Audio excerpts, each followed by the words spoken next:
about it, but let's start. I'll mention Thanksgiving. I'm not researching the whole Shaila. I know, obviously, famously, Rav Soloveitchik used to give a shiur, Thanksgiving shiur, and then he would go to, to have a Suda, whatever it was.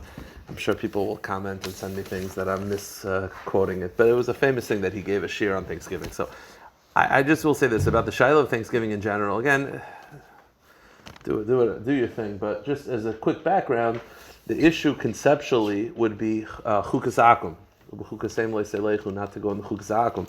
So the question is, well, what's the definition of chukas akum? I mean, goyim also wear pants, so we can't wear pants. Like goyim, like wear coats. They eat food, we eat food. So what's the definition?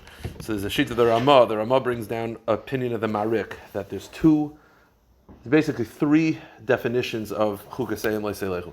One is if they do it for avodah zarah, obviously can't do anything that's done for the church. Obviously can't go. So that's a davar pashut. Things that are involved avodah zarah you can't be involved with.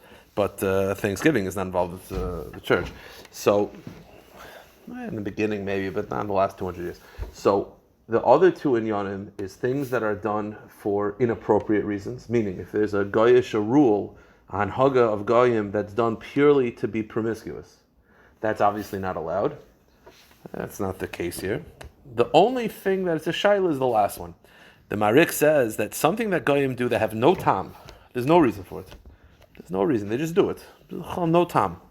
That you can't do. That's chukas akum. If it doesn't have a legitimate reason, that's a problem with chukas akum. So obviously that gets very, very hazy. So conceptually, there is an inyan of Toidah. Toidah is not a narish thing. There's a reason for it. That would be the conceptual reason of why it would be okay. Others would argue that the concept of just having a special day, just to give thanks. What's the inyan of that? I don't know. You have to know, but that's the crux of the shaila of chukas akum, and those are the three gedarim of chukas akum. So you have to always ask: is it under one of those three gedarim? If it is, then it's a problem. If not. I can't imagine it is. I think maybe it's a narish azach, maybe it's unnecessary, and maybe it's but I don't think to say aser. I think that'd be a bit of a stretch. Also, at this point, I don't even think it means anything. At this point, it's just a day off for people to watch football. I don't know. But Turkey and football, that's what it is. But conceptually, that's where the shaila is based on. I didn't really plan on talking about that too much. Let's go into the shailas that I have written down. And again, as we're done, I'm happy to take questions as we go along. The first question is something that happened this past Shabbos. Anytime something happens in the shul on Shabbos, I like to mention it this coming Tuesday, the Tuesday shiur, just to address it. State of the Union. This was a very subtle thing.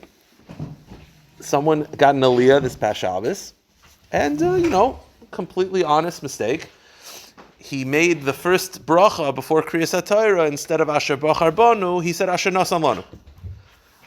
Most people didn't catch it. I didn't. I wasn't. I was all over the place. I didn't catch it. So he said the bracha, and the Balkar was about to start. The Balkar looked at me. It's sort of like, what do we do here? So Baruch Hashem, I don't remember much things, but Hashem put this in my mind. The Mishabura sheet is like this. The Mishabura in Siman Kuf Lamed Tes Sivkat and Tesvav says as follows: Im ta beberchas haTorah upasach asher nasan lanu b'makom asher bachar banu. Let's say you start with the wrong bracha. Instead of asher bachar banu, which you're supposed to say before Krias Hatorah, you started saying asher nasan lanu. So im nizkar kaidim shamar Hashem mechasima. Let's say you say Baruch atah Hashem asher nasan Torah sem zchayim tabasechenu. And then you remember, so you're middle of the bracha. Then Yaslam Asher, then just you're middle of the bracha. Then just go back and say Asher Bracha Banu Mikol Amim and fix it because you haven't finished the bracha yet. But that wasn't the case here. Im Kfar Amar Baruch Atah Hashem. Let's say you finished the bracha and you said the wrong one. Yisai Ma'isa Bracha La'achar Kriya Yom Asher Bracha Banu. The sheet of the Magen Avram is you just reverse it. You say Asher Nasan Lanu before, okay. Then you say Asher Bracha Banu afterwards. That's the Mishabura's Pshita, so I told the person to do. Now the Sharetzian does bring down that those that disagree, and they say no, if it's done out of the order, you have to fix it, and you have to say, repeat the bracha, Asherah, but the Mishabura's Psak and Safek Brachos Lahakos, that's what you do. So if you ever find yourself in a situation, calm, everyone's going to scream, everyone's going to lose their minds, Asher Nasan Lanu, okay, shun, lane, and then after lane, you say Asher Bachar Banu, you said the same brachos, you just said it in the wrong order. Yoitzayin, that's not an issue. That's the first halacha that I wanted to mention. Okay, now the second halacha was like this. Obviously, I want to make this clear before I start. Davening with a minyan is an incredibly important thing, and as I get older, I realize how important it is. When you're in yeshiva, Okay, it's not the most, so a lot of Bachrim are not as makbid on it as they should be, myself included at the time, because you're like, I'm learning all day, and, but it's not a good thing. I remember one of the big arguments that I used to have with my father, and I think we're both right. We're both wrong, we're both right. I think we're both right. We used to daven when we used to go to California for the summer. We didn't go to California. When we used to go away for the summers, a lot of times you'll have minyanim that daven during the week. I'm not talking about Friday, because Friday is a whole different sugya. Friday, it's called Tarta Desasir, which they're davening basically Mincha Ma'ariv at the wrong time.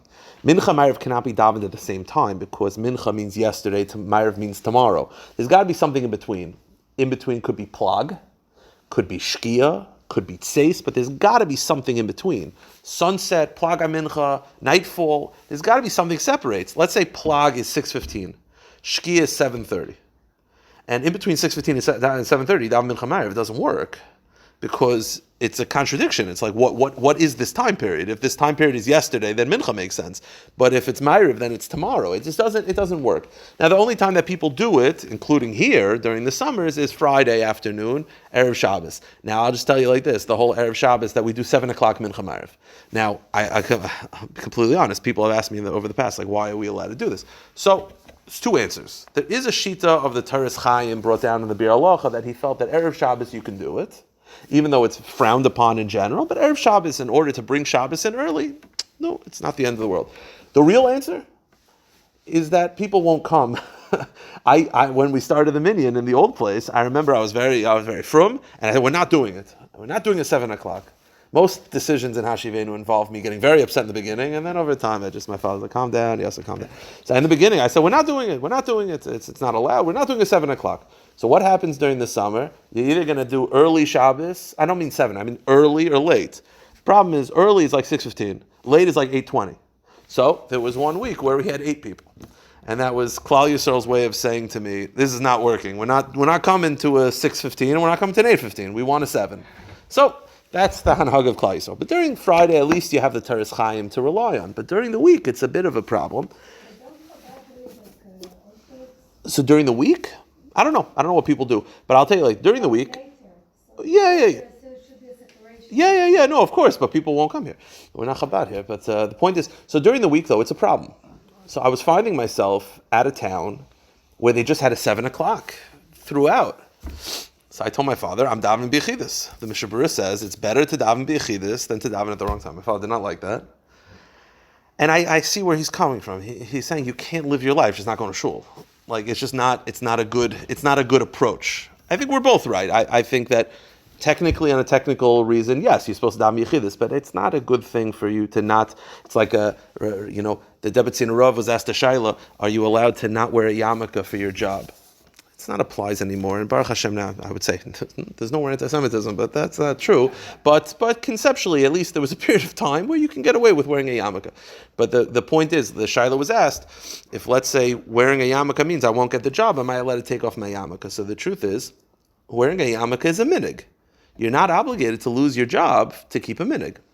But says the Debbetzin Rav, so he says technically you're allowed to not wear a yarmulke, but he says a Jew should not spend his whole day not dressed the way you're supposed to be dressed, not having anything on top of your head. That's not the way a Jew lives. And he says, don't take the job. HaKadosh Baruch Hu will supply. And the end of the Maisa in that tshuva is that the person didn't take the job and he made a lot more money in other ways. So the point is the same thing with a minyan. There are times where technically it's okay to not daven with a minyan. But I will say this: this is not something that should be done on a larger scale.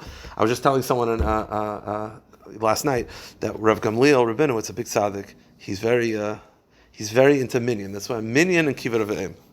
While I'm about to say there are situations where maybe you don't go to a minyan, it's not something to be applied. But I just want to mention 2 situations. I'll actually mention that. That's a good point. So I wasn't going to mention that, but I'll mention that. It's a good shaila. Davening with a nates or davening with a minyan, which is better? So there's basically 2 opinions amongst the poskim. The Vilna Gaon feels that it's better to daven with a minyan. Minyan beats nates. The Chazon Ish seem to completely disagree, and the Chazon Ish seem to feel from Maisa Ish that nates beats minyan.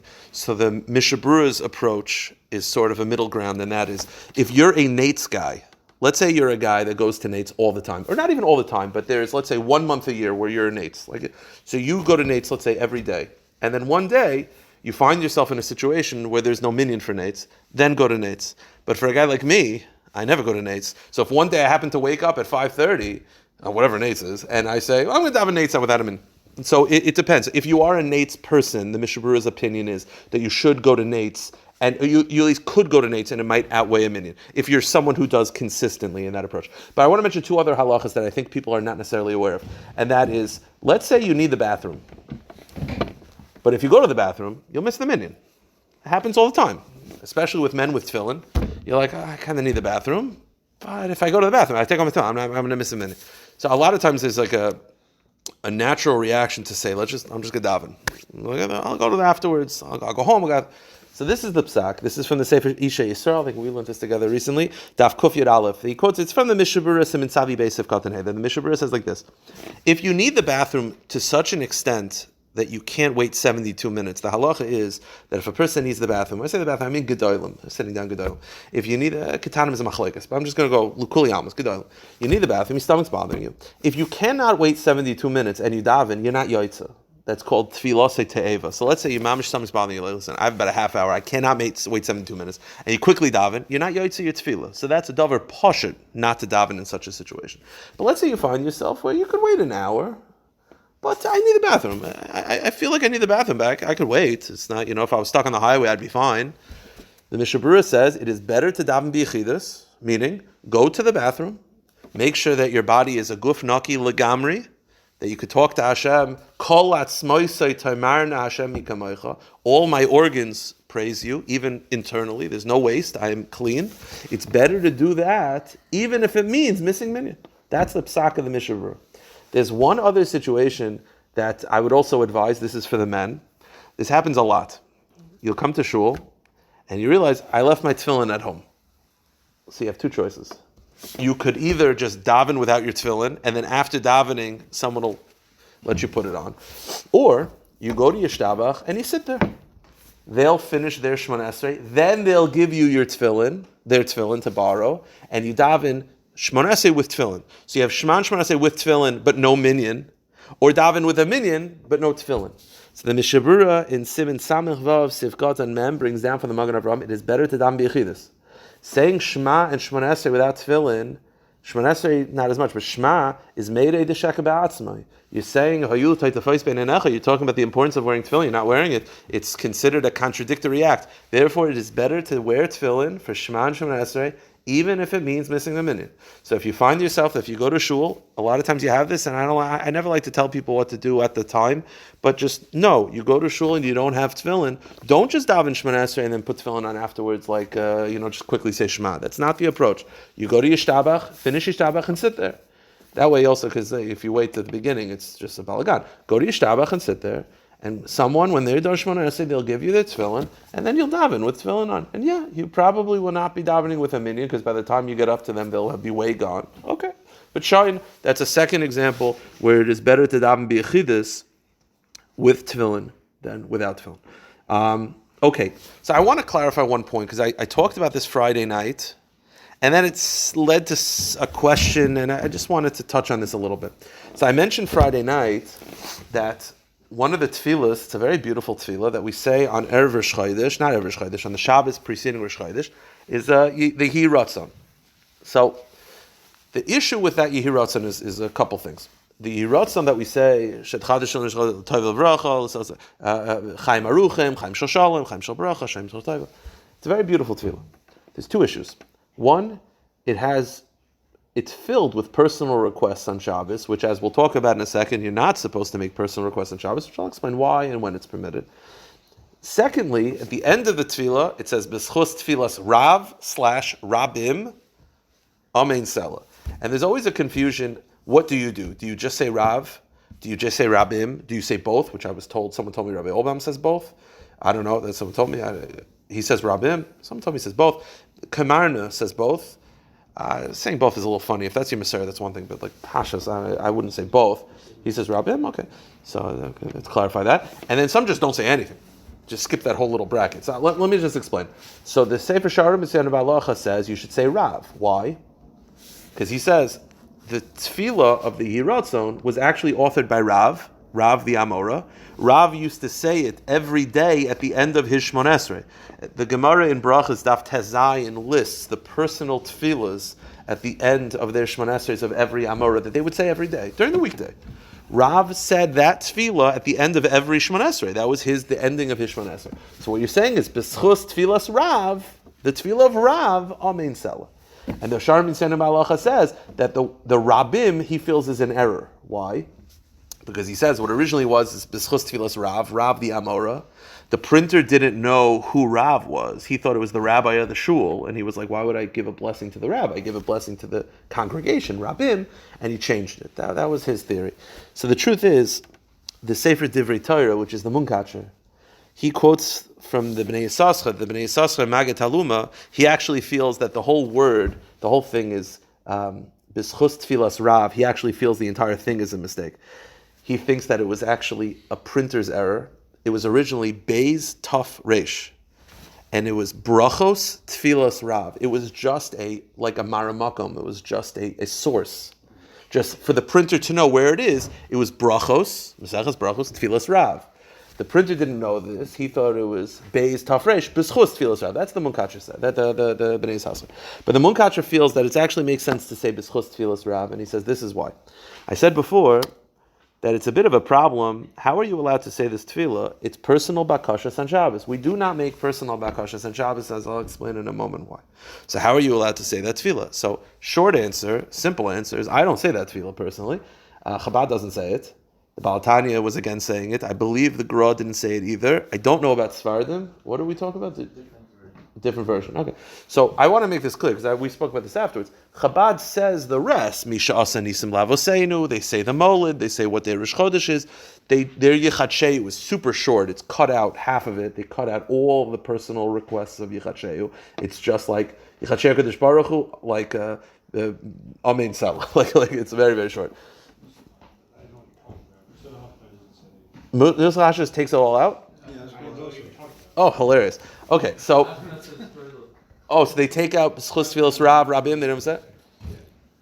Okay, so funny. Oh, so it's Nusach Sfard says. Nusach Sfard has this problem. Okay, that's hilarious. So, yeah. So check Nusach Sfard. So the point is, so I'll tell you like this: the Munkacher Rebbe, the Minchas Elazar, he says the reason why it's in Divrei Torah Chelik Dalet Siman Kuf Zayin that he says the reason why you say B'schus Tevilas Rav is as follows: how are you allowed to say the tefillah? It's personal bakashas. So he says this is what you're doing. You're not actually davening it. You're saying there was a tefillah that Rav used to say during the weekday. Hashem, please remember that tefillah. Meaning, I'm not saying the words. Meaning, we're saying the words, but we're not actually trying to say the words. The Munkacher's line is Hachanami Aim Shoylim Tzarcheinu b'Shabbos. We're not actually davening. When you're saying all these tefillahs, you're not actually asking for Hashem to say this because you're not allowed to say it. It's sort of like Nish Shabbos Garet. What you're saying is Maskirim is a Tevilas Rav. You're just saying, listen, Rav used to say this during the weekday. B'schus Tevilas Rav. Remember what Rav said, please. So it's sort of like dancing around it. That's the Munkacher's approach. So it's like this. So the question is, fine, that's just a little bit of a background to back that word. So I mentioned this Friday night, so I don't think he would mind. So David Levy asked a question. He said, I don't understand it. He told his wife, well, what do you mean? How could you not make personal requests on Shabbos? How women, when they light candles, they daven for parnasa, for the children. So it's a good question. So I told him an answer that I thought, but I was like, let me. So I said, okay, let me look into it. So let me give a bit of a background, and I think there's an answer. The answer's not great, but I think this is the answer. So it's like this. There is a general issue with saying personal requests on Shabbos. The Ramah in Siman Tov Kuf Pei Dalid even says we don't say Avinu Malkeinu on Shabbos of Rosh Hashanah or Yom Kippur, and Ne'ilah is the exception, but Rosh Hashanah or Yom Kippur we don't say Avinu Malkeinu. Why? Why do we say Avinu Malkeinu? Because you're not allowed to make personal requests. Avinu Malkeinu is filled with personal requests on Shabbos. What's the issue with personal requests? So the Ran says if you daven for personal things on Shabbos, it can lead you to cry. If a person davens for parnasa, for shidduchim, for health is different because it might be pikuach nefesh. But it's not health, shalom bayis. Then you're going to start thinking about what you don't have. And the Shabbos is all about Shabbos is kilu malachtacha asuya. Shabbos, you're supposed to sort of live in a bubble, not a fake bubble, live in a world where everything's perfect. And you start bringing in all these issues. That's not a good thing. It's going to lead you to cry. And Shabbos, you're supposed to be happy. As I mentioned Friday night, in the matzav that we're in, you got to be very careful. It's very, very hard not to talk about certain things. But you got to be careful because Shabbos is meant to be not super sad. Okay, so the problem is there are tefillas that are filled with bakashas that we do say. So what's the heter? So there's basically 2 to 3 heterim. So first of all, Rosh Shlomo Zalman Auerbach in Halacha Shloima does bring down, this is not an encompassing heter, but he says you're allowed to ask for ruchnius things. Things that are exclusively ruchni, you're allowed to make requests. Let's say a person is struggling with Lashon Hara. You're allowed to daven, please Hashem, help me with Lashon Hara. Why? Because he doesn't say why. I don't think it'll lead to, halavai, it should, but I don't think it doesn't lead us to cry. But the major heter, you find tefillas, like Yiratzon that I mentioned, and there's other tefillas. If you look, Yom Kippur is filled with asking for children and for good children, all these things. There are tefillas that are filled with personal requests on Shabbos. What's the heter? So the heter from the Rishonim is called Tevilas Brachos. Tevilas Brachos means that if you have a tefillah that is said every day, or very routinely, and it has a special nusach. It's not like you just going off the cuff. There are words printed in the siddur. So you have Tevilas Brachos, and there's a time that's set. So there's a couple elements. So the Tevilas Brachos from the Rishonim means that it's said regularly. It has a special nusach. Generally, tefillas that are said on a regular basis and have a special nusach will not lead you to cry. They're part of the routine. They're not personal.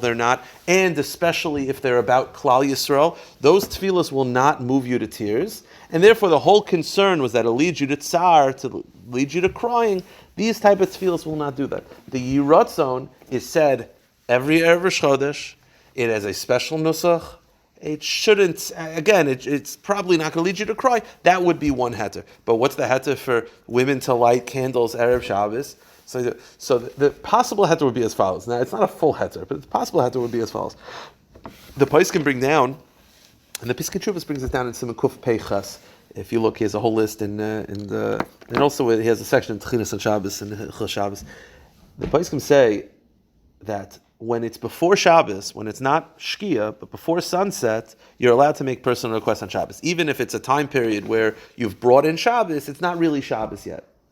Now, I will say this, in general, it's unclear when a woman lights candles, that could be stronger than just a man saying, I'm Mekabel Shabbos upon myself. It's a shaila in general. There's sort of 2 ways to look at it, right? I'll give you an example. I'm supposed to accept Shabbos early, right? You're not supposed to just accept Shabbos at sunset. You have a mitzvah called Tosefes Shabbos. Let's say I want to be super frum, I want to bring in Shabbos 10 minutes early. So I say I'm Mekabel Shabbos 10 minutes early. That is called an individual's Kabbalah Shabbos. That's an individual. I'm an individual. I will say this though. Let's say instead of me bringing in Shabbos early, I find myself during the summer, I go to an early Shabbos, and the whole Shabbos sings together Licha Doidi, right? Or Mizmor Shel Yom Shabbos. That is called the Kabbalah Shabbos of the Tzibur. That is a very strong form of Kabbalah Shabbos. It has certain stringencies. I'll give you an example. An individual who accepts upon himself Shabbos as a man can accept upon himself Shabbos with the intention to still drive. A Tzibur cannot, right? I can't daven with the Tzibur and say Baruch Hu with the Tzibur and say, yeah, I'd still like to daven Mincha. It doesn't work. That's what the Shulchan Aruch says. There's a machlokes haposkim. What about when a woman lights candles?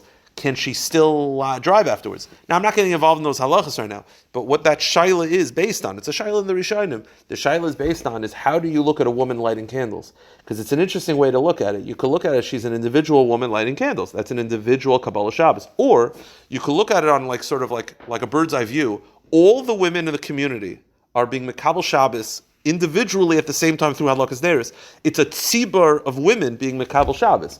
You could look at it that way, and therefore it has a very strong Kabbalah Shabbos. If you look at it the first way, then it's still not officially Shabbos on a communal level yet for her, then she could still make personal requests.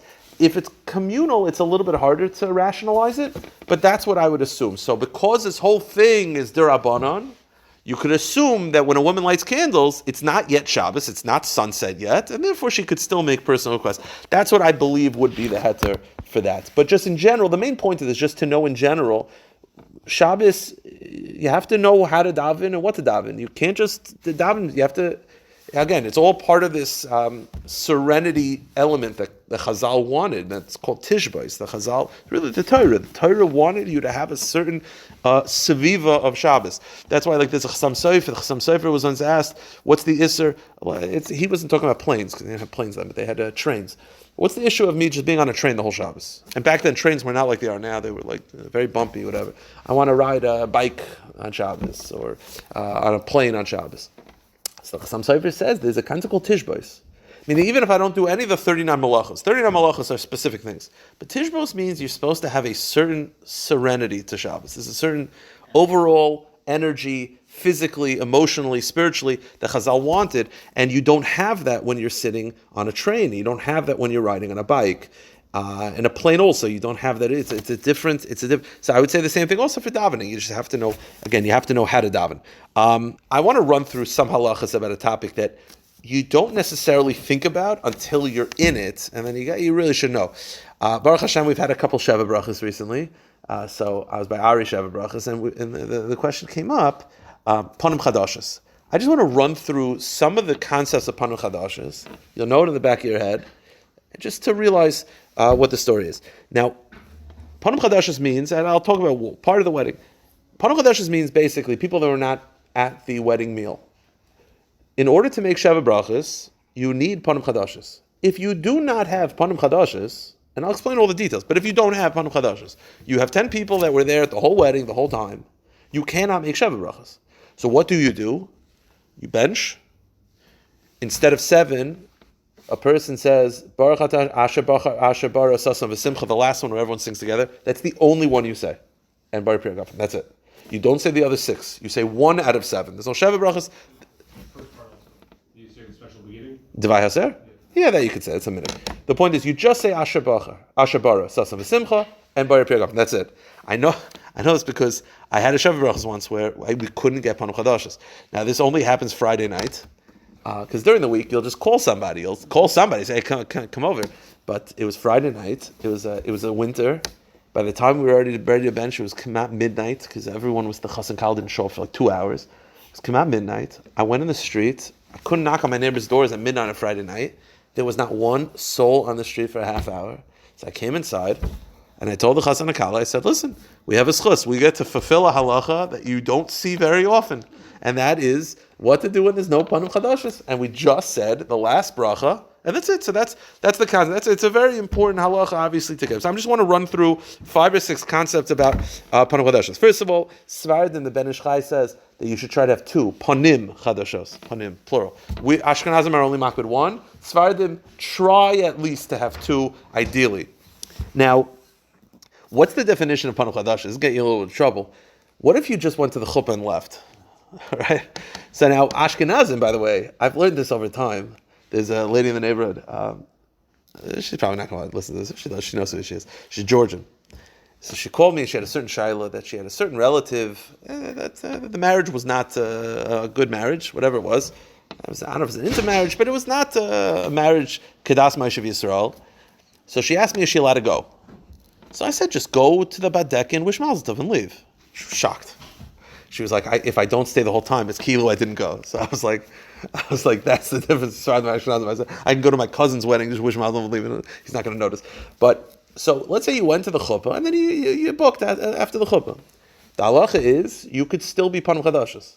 Panim Chadashos is not the chuppah, and Panim Chadashos is not the shmorg. Panim Chadashos is anybody, meaning Panim Chadashos means you were not there at the wedding meal. So as long as you left after the chuppah, you were not there during the wedding meal. You could still be Panim Chadashos. Now, if you're Panim Chadashos, the chas and kal will know you booked early, but that's a different issue. But I will say this though: sometimes you'll have someone that'll just run in to wish mazel tov at the very end of the wedding for dancing. They're no longer Panim Chadashos because they were there, even though they didn't eat. They were there during the wedding meal. It's whoever's being present during the sudas hachasana. So if you left after the chuppah, you could be Panim Chadashos. That's not an issue because you were not there. Even though you stuffed your face by the shmorg, that is not considered a problem of Panim Chadashos. By the way, just agav, I'll mention this just because I mentioned chasanas. This is completely agav. I was telling someone, I was just talking, I had a chavrusa just now, and I was telling him that I went to a wedding once. Whatever, a guy from the neighborhood got married. And I wasn't that close to him, whatever, but I was invited to the chasana, so I said, okay, fine. My sister said she's going, so I hopped a ride. Before the chasana, before the chuppah, I was talking to Rabbi Bergman. After the chuppah, Rabbi Olbaum was there, so I was talking to him. I was talking to Rabbi Olbaum, and after about 10 minutes of shmuz with Rabbi Olbaum, my sister says, oh, hey, I got a ride, I'm leaving, you want to come? So I said, yeah, okay, fine. I get in the car, and on the way back, I realized I didn't wish mazel tov to anybody. Not the chassan, not the kala, not the parents. It's like it was a complete waste. So someone asked me, so I told his chavers, so he asked me, are you mekayim the mitzvah? Call mesameach chassan v'kala, right? Zoich l'chamish shekolos. But the opposite is also true. If it's called eina mesameach chassan v'kala, oivi b'chamish shekolos. You have to go to chassan. You have to mesameach chassan v'kala. So most opinions hold that mesameach chassan v'kala is, some say dancing, but pashas, if you wish mazel tov, that's a form mesameach chassan v'kala. You came and you wish mazel tov. But I didn't wish mazel tov to anybody. So the shita of Rav Elyashiv. Rav Elyashiv held that a chassan and kala want people to be at their wedding. You don't need Rav Elyashiv to know this. And if, God forbid, nobody showed up, that would upset them greatly. And therefore, bodies matter. So he says, if you go to a chasana, even if you don't say mazel tov, you don't dance, but you're there, wedding crashers, that's something. And you mesameach chassan v'kala just by they go out and on their way to the badek and they see a whole room full of people. That's mesameach chassan v'kala. So I was yaitza, not the holidays, but something. Now, women and children cannot be Panim Chadashos. Okay, this is based on Halachos. Panim Chadashos have to be there for benching. If they leave before, it's a big shaila, it's a big problem. And I will say this. They don't have to bench, they have to be there for benching. Meaning, if let's say they leave in middle, the Panim Chadashos leave in middle of the meal. They don't have to get a bracha. No, they don't have to get a bracha. The shaila is, do the Panim Chadashos have to eat at the Sheva Brachos meal? The Ramah and the Kitzur Shulchan Aruch say no. They could just sit there. A lot of times you'll bring in people during dessert. So the minhag of Klal Yisrael is they give them a cookie, quickly eat. You have to eat something. So what's the pshat? So there is a shita of the China v'chizda. The China v'chizda was a big tshuva sefer. He says you have to eat something. So the Ramah and the Kitzur Shulchan Aruch feel you don't have to. The Ramah and the Kitzur Shulchan Aruch, this is the Gedolei Olam. But I think Hanhagas Klal Yisrael, they try to eat something, and that's why you should be makbid about that if you can. One last shaila, and then maybe we'll. If there's 10 people, I'll daven ma'ariv now. There's going to be a ma'ariv after the daf thing, but if there's a ma'ariv now, I would appreciate it. One last shaila is, I just want to mention a shita of Rav Shlomo Zalman and Rav Shechter, because it just came up. So the halacha is, the Ramah, the Shulchan Aruch in Yeredeya, Simin Kuf Chof Sif Dalid, he says, Tripedish was basically oven grates. He was talking about Tevilas Keilim, dipping Keilim in the mikveh. So he says the grates on top of the oven, you don't have to dip in the mikveh. Why? Because the food never touches the grates. They're always in pots or in dishes. Grates in the oven would be the same thing. If you never put food directly on the grates. You see, nowadays people put pizza directly on. So if you put pizza directly on, then you have to tevel it. But if you always put 9 by 13 pans, then it doesn't need to be tevel in the mikveh. The question is, what if you have a platter and you want to just avoid going to the mikveh? You'll just put like a doily type thing, like a cookies. So you want to put like those little, those doily things, like the cookie holder, little paper things. So you say it doesn't touch it. Rav Shlomo Zalman Shita and Rav Shechter felt the same way. Rav Shechter feels the same way. If it has to be that it's in a vessel, meaning when you have the grates, it's not that the food doesn't touch it. The foods are in a vessel on top of the grates. So if let's say you have a dish that you want to give out, and we'll talk about this closer to Purim, Shalach Manis is a big problem because you don't tevel it. It's not sure why you can't tevel it. But here's the deal: if you put a box of cookies on a platter, it's fine because it's in a vessel on the platter. But says Rav Shlomo Zalman, if you take those same cookies and just wrap it in cellophane or put it in silver foil, that's not in a vessel. So then it's an issue. It's not just that it doesn't touch it. It has to be in a kli on the grates or in a kli on the vessels, a separation of a kli. But if it's not in a kli, that he feels is an issue, and therefore it would require Tevilas Keilim, and that is not an eitzah to avoid it. All right, we'll stop.